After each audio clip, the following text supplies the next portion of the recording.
All right, welcome back. Adam Bensman here, the roof strategist, joined today by Cody Ron. Cody, thanks for joining. Hey man, thanks for having me. I'm gonna do a quick intro for you, Cody, and then I would like you to fill in the gap. So Cody shot me an email and said, this industry gets a little isolating, doesn't it? Like people don't care about our wins. They don't know what it means. And Cody shot a victory email. And Cody, share the details. What was in the victory email? What did you accomplish?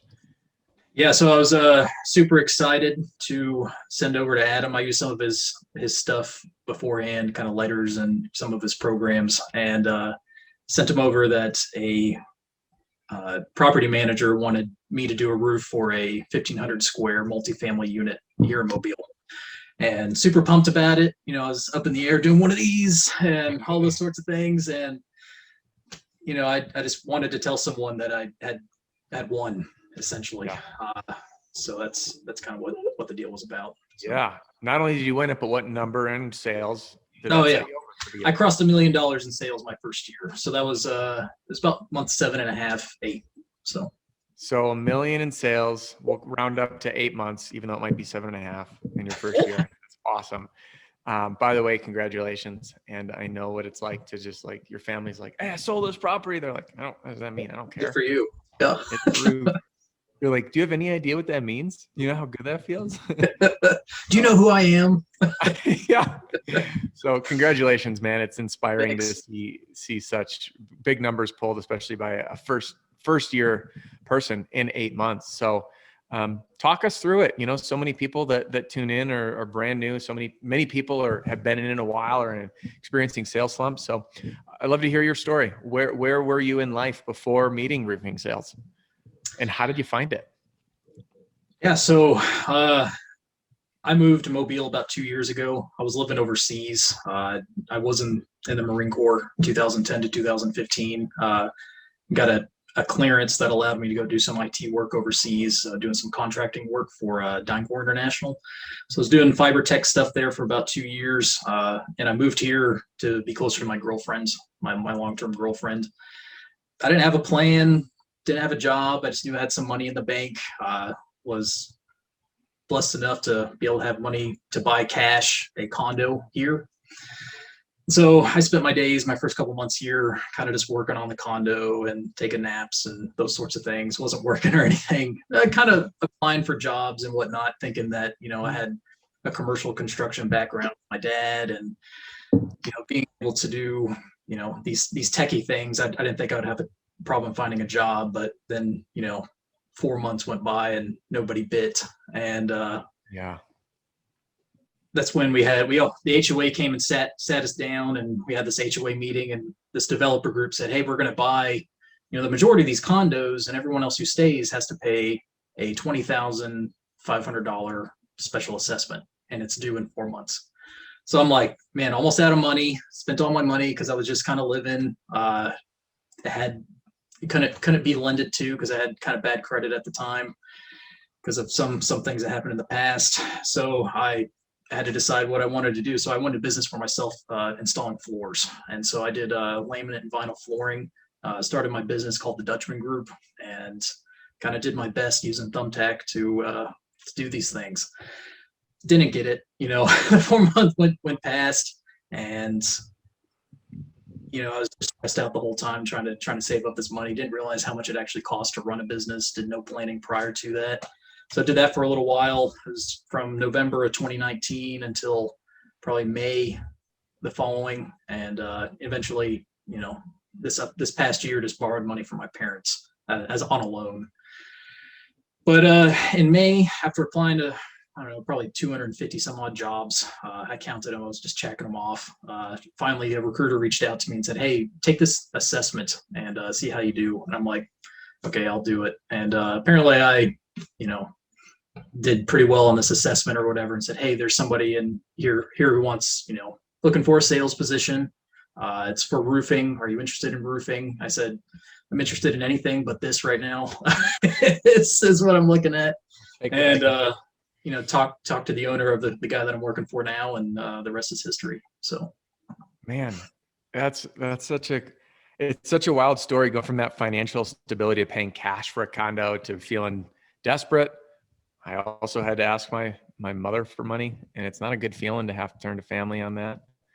And it's wild how many people are in this business who started businesses on their own and, or they had to shut them down. It's always unforeseen stuff. And it's like roofing sales is rock bottom. It's like life recovery, I need it's something. For people who have nowhere else to go. Yeah. We accept everybody in open arms. Come. Exactly. We help change your life. Let's do it.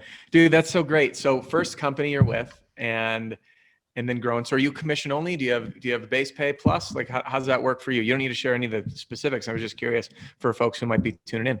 Yeah, absolutely. I'm commission only. How we're kind of structured is we take everything from our own lead to a lead that's given to us, and we bring it all the way to invoicing. So we do everything in between. So project management as well. Awesome. Cradle to grave, as they say. Yes. So your first year at Cody, $1 million in sales, 8 months in. What do you think you'll close the year out? I'm curious. Probably 1.5, 1.6. That's probably where I'll be. We had, we've had a good year in roofing terms, 2 hurricanes and then a hailstorm in Gulf Shore. So the first day, the hailstorm, I sold about 120 grand worth of work. So you didn't tell me that in an email. 120 on day one. Yeah, it was just knocking. I just knocked some doors and that was it. So you see all these big names like Aspen Contracting or people from out of town and stuff like that. And just go. They're not. You have to know there's stuff there. So I loved it. It was great. So awesome. So speaking of which, when you said being in a competitive market, seeing all these different people here, I've been getting emails a lot lately. People saying, hey, storm hit, or maybe they've been in the business for a while and like a bigger storm hit and they weren't used to this injection of lots of people. And they get intimidated and they're like, is it worth it? Is it not? Where did you find your inspiration or your drive just to go out and just get after it regardless of who was out there? I think it goes back to having nothing to lose back then, but you just have to have confidence. You got to look and say, hey, people want to buy something from me. What is it going to be? And for me, it was roofing and being able to knock on somebody's door. And maybe you want to start off with a joke. That's what I did the first couple of times. I started off with, hey, I'm in the neighborhood. I work for such and such roofing company. Want to know if you want to hear a joke. And that icebreaker wasn't for them. It was for me to be able to start this conversation with them. And I can tell you all the jokes if you want. While we're here. I would love it. So the one that I used quite a bit was what happened to the Indian who drank 10 gallons of tea. He drowned in his teepee. So I would just use that and be like, okay, well, now I got that out. Like now I can talk to them about roofing and do what I'm here to do.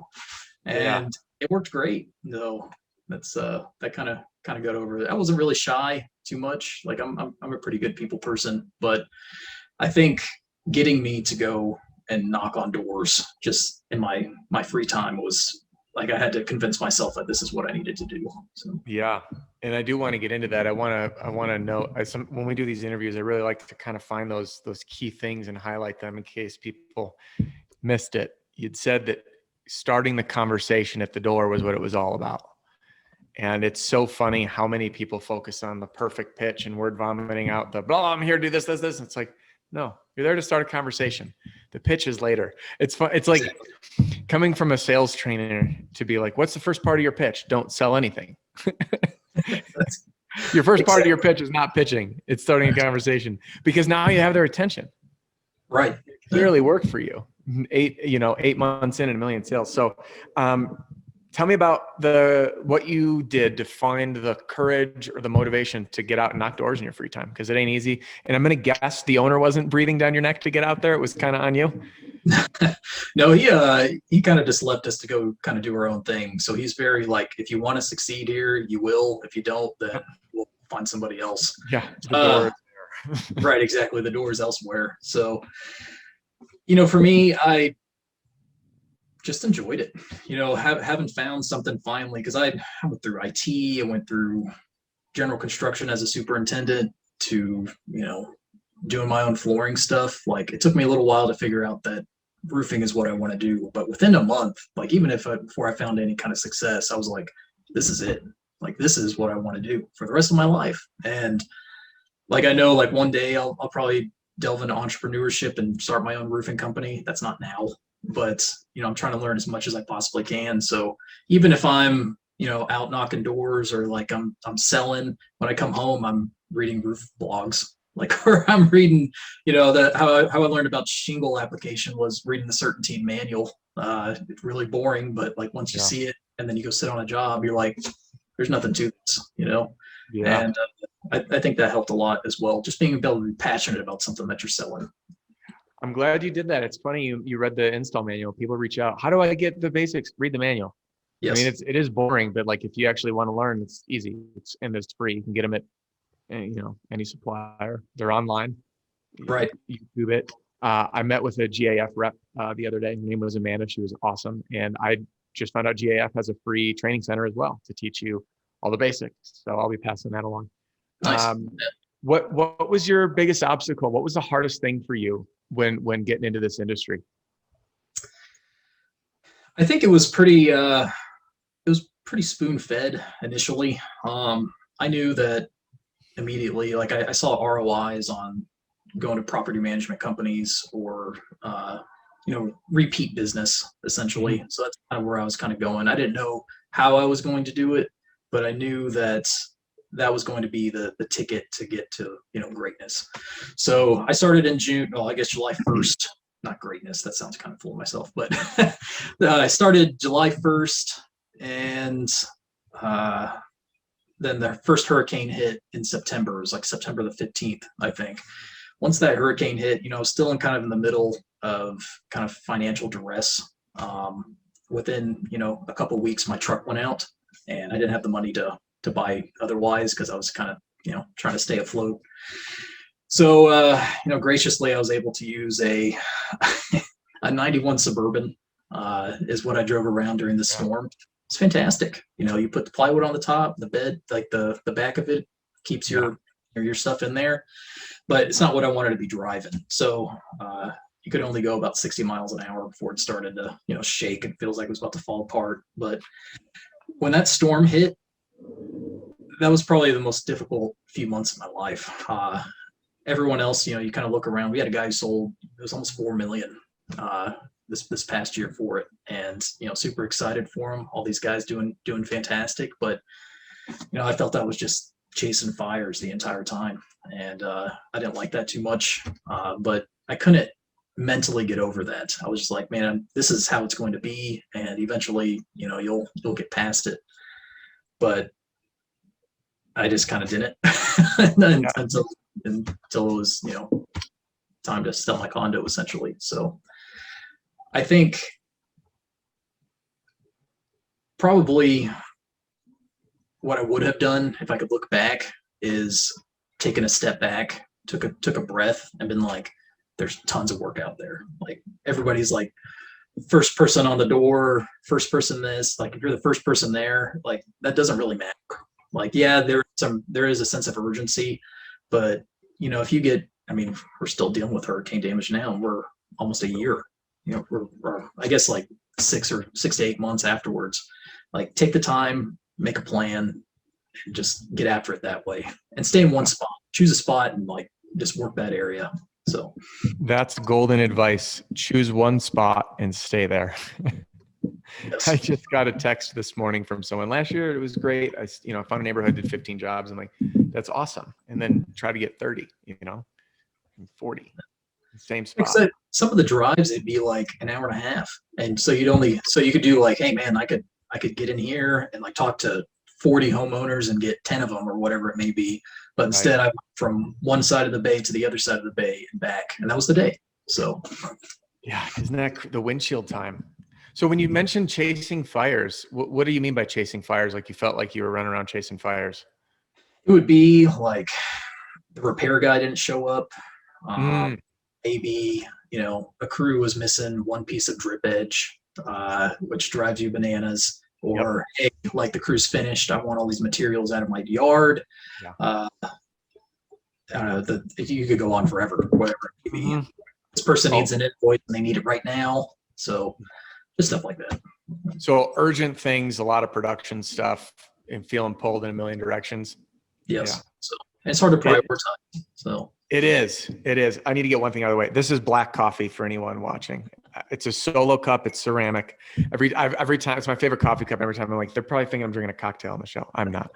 Um, that stuff drove me nuts. Also, it's like Saturday job. Of course, the job you sold an hour and a half away, and it's like, 4 PM. They're like, hey, we're 1 box of nails short. We're 1 bundle short. One this pipe jack was the wrong size, and you're like, oh my gosh.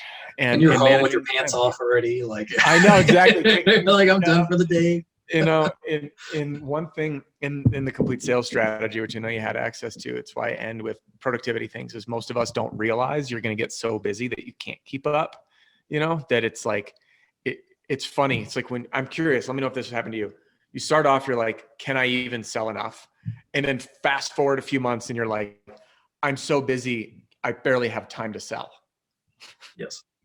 and then all of a sudden the pipeline dries up. You're like, I got to go sell again.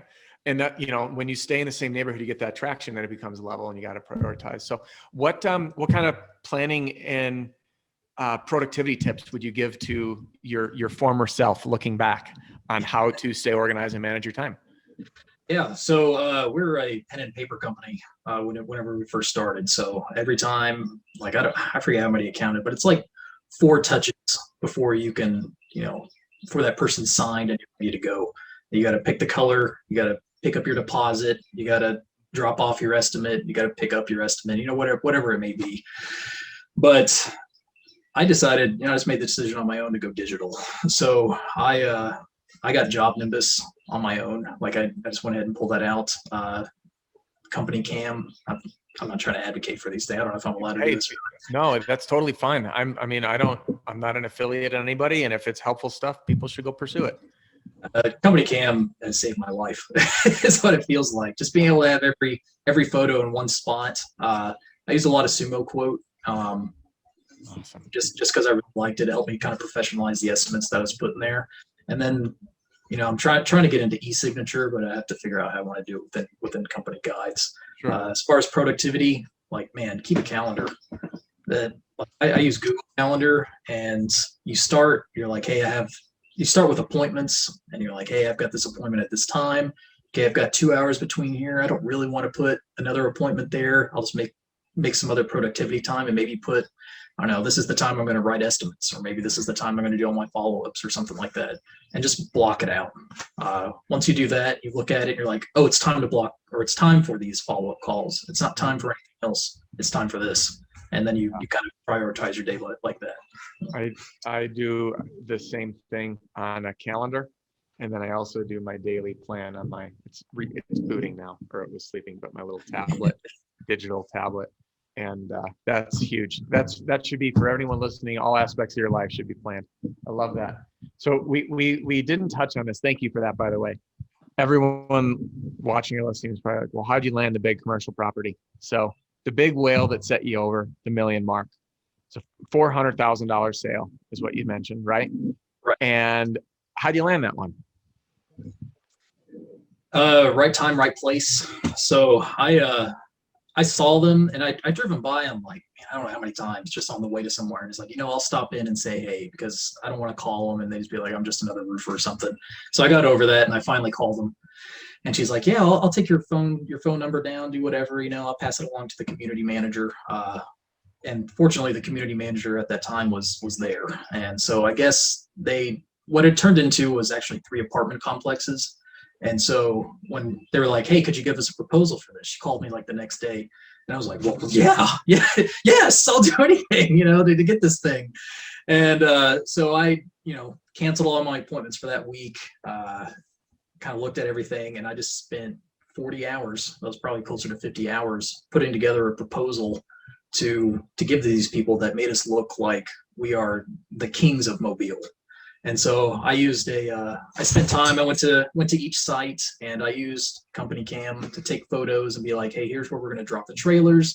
This is where we're going to drop the materials. We're going to cover all of the AC units with this, like every planning detail that I could possibly think of at each building. So spent that time, brought it back to them. They wanted specific specs. I'd call the community manager and ask her a couple of questions like, hey, did you want this or did you want it like this? Like to clarify, communicating with her daily. And then when I built a scope of work report that basically was just like a written report of like, hey, here's the scope of work. Here's our safety plan. Here's, this kind of stuff, all by head and me just kind of thinking of it. I'd seen it before in commercial construction, so I kind of had a leg up. I also met a project manager for a pretty big construction company here, and I asked him what he used for these proposals. So I kind of used it off of that. But I turned it in, and a couple of weeks later, she got back with me, and I followed up in between. But she's like, "Hey, we have a roofer out of Atlanta, and the only reason we wanted your bid was because we were price checking, and we liked your bid so much. It came out to like 1.8 billion was what the amount of work that was going to be. It's like, but hey, we liked your bid so much, we want to work with you. So will you roof this apartment complex?" And so I was like, yes, absolutely. And project turned out to be about 400 grand. And we work on it here in June. That's congratulations. And the devil is in the details. There's so many people reach out wanting, everyone's chasing these whales, and it's so much time invested, 50 hours, and if that doesn't happen, doesn't happen. That's kind of the thrill of the hunt. Like if there's not that risk, it's not as exciting. But I love what you mentioned about right place, right time. Half of this stuff is you just got to be out talking to people because you just never know when that right time is. All the commercial properties I sold were all the same thing. There was really no plan. It was right place, right time, every single one of them. Or relationship building, referrals. And I really love when you talked about the safety plan. I've done so many videos on sharing how we're going to prep the property, how we're going to educate do all the staging, who's getting what, where all the tape's going to go, who should park where, because that liability, you're thinking like an entrepreneur. What's in it for them? All right, I need my property safe. I need the tenant safe. I don't want complaints. And that's just fantastic. Really awesome work, man. Was that retail or an insurance hurricane damage deal? I think it was an insurance claim, but I bid it as a retail job. So gotcha. They wanted to deal with their insurance company, and I was like, yeah, I'll just do the work. So sure. That's what we ended up doing. Yeah. And for anyone listening, on rare occasion, is that the best path? Hurricanes, it's a different animal. And I think obviously you won the business, and right. Many times it's nice to go in and work with the insurance. And this is just part of that like experience and trial and error. Sometimes you could have pushed them and like, listen, really, we're the ones to work with the insurance. We're the experts. But if you know that they're going to keep you at arm's length, and if you know that, there's really no way in, it's a gamble. And I've gambled on some of these and put that time in and got nothing. And the next one you get. So way cool, man. 400. That must have felt pretty victorious. It was. on the celebration. So I felt like king of the world for about 20 minutes, and then somebody called me about their azalea bushes. So that's about it. Oh, that's good. That's so good. So are you comfortable sharing what your commission will be on that project? Yeah, it'll probably about 10%. So about 40 grand. So. $40,000. That's going to be a very good feeling when you wake up and you look at your bank and it says direct deposit. $40,000. Exactly. Oh, well, it'll be a check. It'll be in check form. So I'm taking that straight to the bank. Nowhere else. Yeah. That is so cool. I'll never forget the feeling my first commercial commission like that. It was life-changing. It just opens your eyes to what's possible. So congrats, man. So if you were to share with people what it was your biggest breakthrough in roofing sales, where I feel like where you could really pour gasoline on the fire, what really clicked for you that allowed you to do $1 million in sales in 8 months in your first year? I think it was, so I sold a project right after the hurricane, and it was, I think it ended up being, it was like 93 squares. So it was like this big executive's house, and it was doing the same thing, just dropping off my card. I think knowing that you're doing the right thing, as in like, if I put in the time, if I put in the effort, then everything else will follow. But I think for me, not looking at it as like, hey, this is a monetary goal that I'm approaching this with. I would say it's probably better to walk up and be like, hey, I'm getting ready to make a friend. And if you can make a friend with a person that's there, even if they don't want to sell to you, you can leave your card, you can follow up with them, but they know who you are. and you impacted that person's life. And if you get the business out of it, it's that much more satisfying. What you just shared seems to be the big breakthrough for everybody. And I would grab my phone because I'm looking. This is another email, just exactly what you said. This actually came in this morning. I know it's gonna be tough to read on there. I'm gonna skim through. It's from the guy named Dustin. He says, most importantly, I've met some amazing people. I figured out that just showing that I care and not making this job all about the money pays off. Once I build that personal relationship with my customer and show them that I'm not there to sell them a roof and they will never see me again. I want to be their roofer from now on. And it seems that referrals are pouring in. So basically the same thing of you, what you said, and the same thing that Carl said on the interview that aired today. When you take away and if I'm interpreting this right, basically that each homeowner doesn't have a bullseye on their back with a commission number. You're simply showing up. Can I help? How can I help facilitate the process? Byproduct equals commission. Yes, absolutely. And I will say that you can't lose your hunter mentality. So that target still needs to be on the back of that person. They just need to not know that it's there. Yeah, agreed. And I would thank you for qualifying that. You need that hunter mentality. You need the goal. Of course, we're in this for the money, but we need the point is it's a greater reason than the money. Right. Right. And like you get paid more when you care more. It's true. It's almost like it's part of the job. And I think probably about a month and a half ago, I had a couple jobs back to back that just went to crap.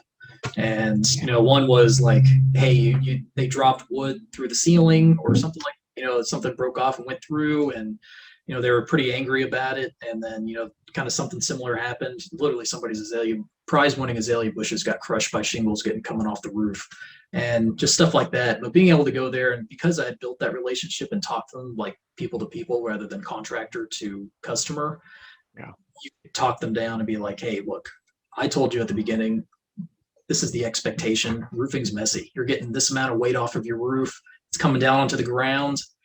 Something might happen, but I'm here to let you know that I'm going to take care of it for you. And if anything is wrong, you have my direct line. I'll be here as fast as I can, and I'll make sure it's taken care of. And that alone is fantastic. Everybody write that down.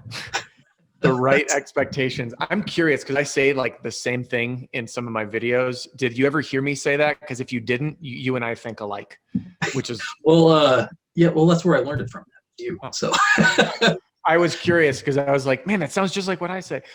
Set the right expectations. I remember when I was selling it first, I wanted to promise the world and make it go right. And I realized I can't control what the crew's doing. There's things beyond our control. When you just be like, something might happen, but we're going to take care of it. Don't sweat it. Then all of a sudden when it does, they're not in emotional reactive mode. So that's too funny. That coincidence. But sounds like what I said. Yeah. So it is. Yeah, go ahead. I was going to say, I learned it a little bit whenever I was doing floors for myself. Like you kind of set the expectation, and then whenever you mess up, you do the right thing to fix it. And you continue to do that, people notice that. Yeah, so it's crazy. What, one big takeaway on that. Let me know, let me ask you before I share my takeaway. Did that customer like you more after you took care of it, or were they really mad about it? No, they like me more afterwards. Mm-hmm. So, all of them. Do you hear that? People like you more when something goes wrong and you take care of it. It's wild because it shows your integrity. And then they're like, oh, wow, these people actually stand behind it. And most people see this situation. This is a big mind shift for me. Something goes wrong, and then you're like in panic mode, and then you feel like the whole world's going to freeze over, and then you just do what's right. And then they're like, wow, thank you. And they're like telling their friends about you. We flooded an entire house, caused $75,000 of damage. I had to relocate people for 6 weeks. And they said, thank you, and wrote us a letter of recommendation. Like, that's awesome. You can actually use that as like a sales pitch, especially when you can read people and their emotions, being like, it's like, hey, they're really worried about these plants, or they're worried about, the dogs because they have these, beautiful greyhounds that are running around. They don't want them to step on a nail because they don't have any muscle on the bottom of their feet. I didn't know that, but that you could be like, hey, let me tell you about some things that happened. And you can explain that. It's like, here's how we made it right. And they're like, oh, okay. That puts them at ease. It's Yeah. like reverse psychology for whatever reason it is, but it works. And Yeah. you're there to serve them best to their needs. Yeah. I love it. Serve, serve, serve. It's what it's all about. And on that note, Cody, advice. You're talking down to not down, I shouldn't say down. You are talking directly to a new sales rep who's joining your team. The advice you give them to help them fast track their success. What's the advice you give them? One is to dream big, but two is to, execute daily. I think, if I had known like from the get go, telling myself to have structured my day and, being able to be like, well, what kind of success do I want to see in my first year? And it's, this number, whatever it is, you kind of work back from that, from the end in mind. You're like, okay, do I need to knock doors all day? Do I need to ride around with another sales rep to kind of see how they are? Like, what kind of education do I want to put forward? What kind of reading do I need to be doing? I think if you spend your first week, 2 weeks or something, you're first there just developing your goals and developing a plan of action that's going to take you for the next 6 months. That'll yield results that you can't even think is possible. I love that. I got nothing to add. Create a plan, follow the plan, have the structure. And it's hard for some people who have never been in that place of self-discipline to create it. Cause when you don't have a boss that's watching you clock in and clock out, breathing down your neck and watching your little report, and it's just you out there, you got to have that structure. So super, super great advice. Cody, thank you for being here and sharing your success and your story. I know it's going to inspire many people, and it helps kind of create a little bit more of a bond between us in this industry, that we're not alone in this world, because it kind of feels like it at times. Yeah. And you left with some really profound advice. Start conversations with people, have a plan, structure your day, plan ahead, be persistent, bring humor, set realistic expectations. Those are the key points I remembered off the top of my head. Is there anything, Cody, that you want to share with folks? Anything you want to add before we call it a wrap? I love what I do, and I'm so happy that I was able to find this. I'm happy to answer any questions that anybody else has, or I'm constantly learning. And if anybody has any other advice they want to give to me, like I'd be more than happy to listen to it. I love that attitude. Always sharpening the axe. Dig it.